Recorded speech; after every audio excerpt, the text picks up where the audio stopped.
नमस्कार, ये आकाशवाणी है। अभी आप मनोज कुमार शर्मा से समाचार सुनेंगे।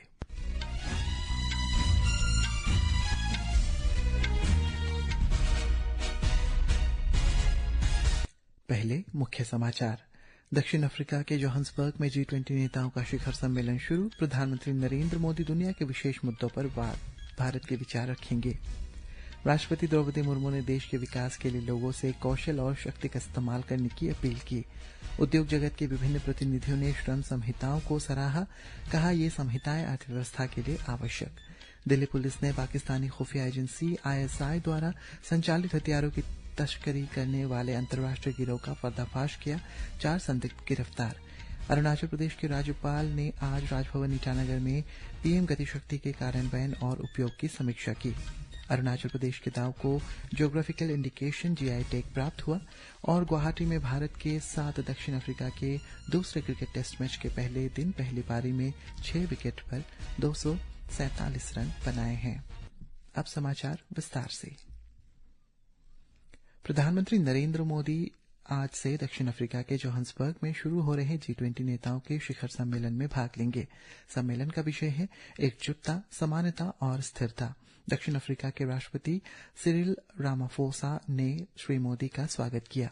हमारे संवाददाता ने बताया है कि सम्मेलन का उद्घाटन सत्र समावेशी और सतत आर्थिक विकास पर केंद्रित होगा।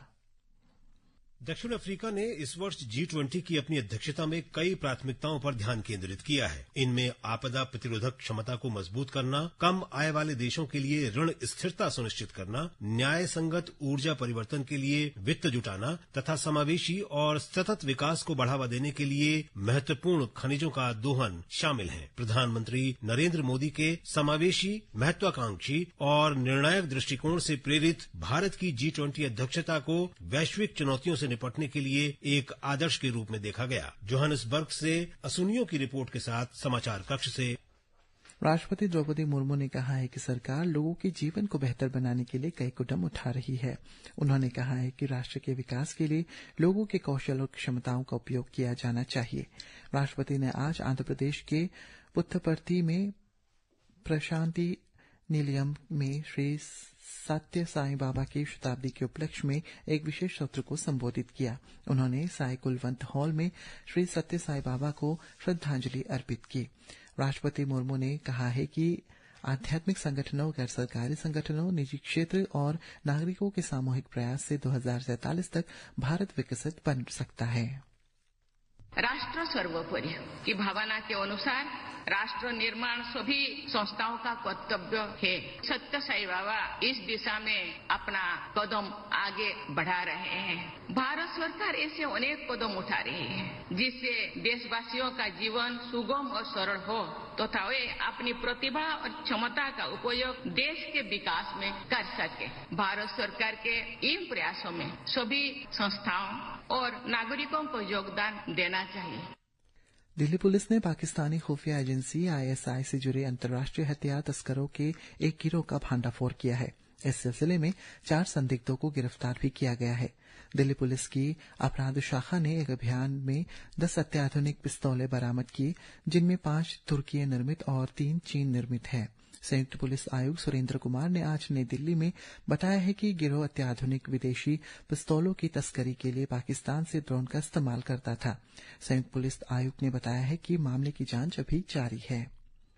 सरकार राष्ट्रीय कैडेट कोर NCC की क्षमता 17 लाख से बढ़ाकर 20 लाख करने और राष्ट्रीय विकास तथा राष्ट्रीय सुरक्षा में योगदान करने के लिए विभिन्न कार्यक्रमों में इसकी भूमिका का विस्तार करने की योजना बना रही है। रक्षा सचिव राजेश कुमार सिंह ने 78वें NCC दिवस के अवसर पर नई दिल्ली में राष्ट्रीय समर स्मारक पर पुष्पांजलि अर्पित करते हुए ये बात कही। NCC के महानिदेशक लेफ्टिनेंट जनरल वीरेंद्र वत्स ने कहा है कि NCC की उपस्थिति देश भर में 700 से अधिक जिलों में है और इसके 40% कैडेट्स महिलाएं हैं।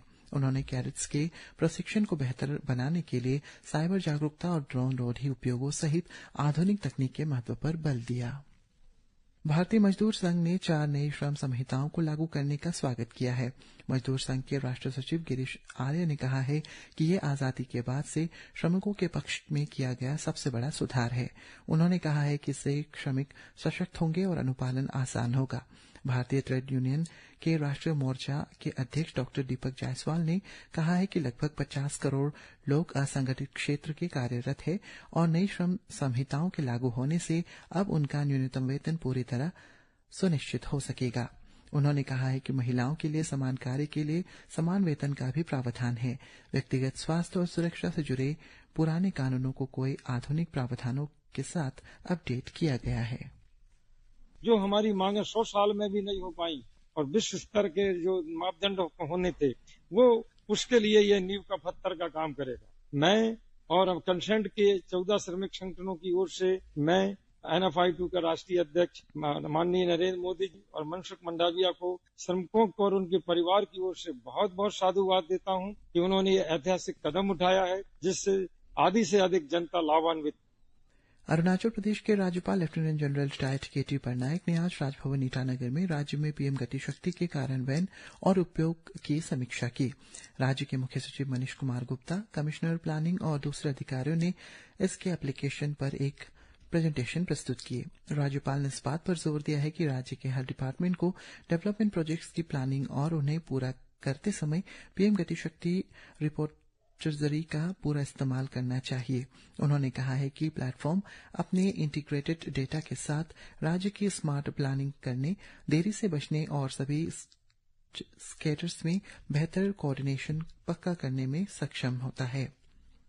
अरुणाचल प्रदेश के उप मुख्यमंत्री चाउना मेन ने आज अरुणाचल प्रदेश के दाव को ज्योग्राफिकल इंडेक्स GI टैग प्राप्त होने की सूचना दी है। दाव एक पारंपरिक हाथ से बनी ब्लेड है जिसका इस्तेमाल सदियों से कई आदिवासी समुदाय द्वारा किया जा रहा है। ये राज्य की देसी कारीगरी को संरक्षित करने में एक बड़ी उपलब्धि है। उन्होंने कहा है कि ये पहचान राज्य की पुरानी लोहार की परंपराओं को, सांस्कृतिक एवं आर्थिक मूल्यों को दर्शाता है। आज दक्षिण अफ्रीका ने टॉस जीतकर पहले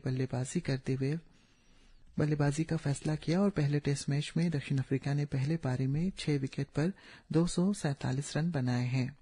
गोवा के पणजी में 56वें भारतीय अंतर्राष्ट्रीय फिल्म महोत्सव में सितारों की चमक बरकरार है। फिल्म महोत्सव के तीसरे दिन भी फिल्म स्क्रीनिंग और मास्टर क्लासेस से लेकर उभरते फिल्मी सितारों के साथ विशेष बातचीत तक सिनेमा प्रेमियों का मनोरंजन जारी है। पेश है एक रिपोर्ट।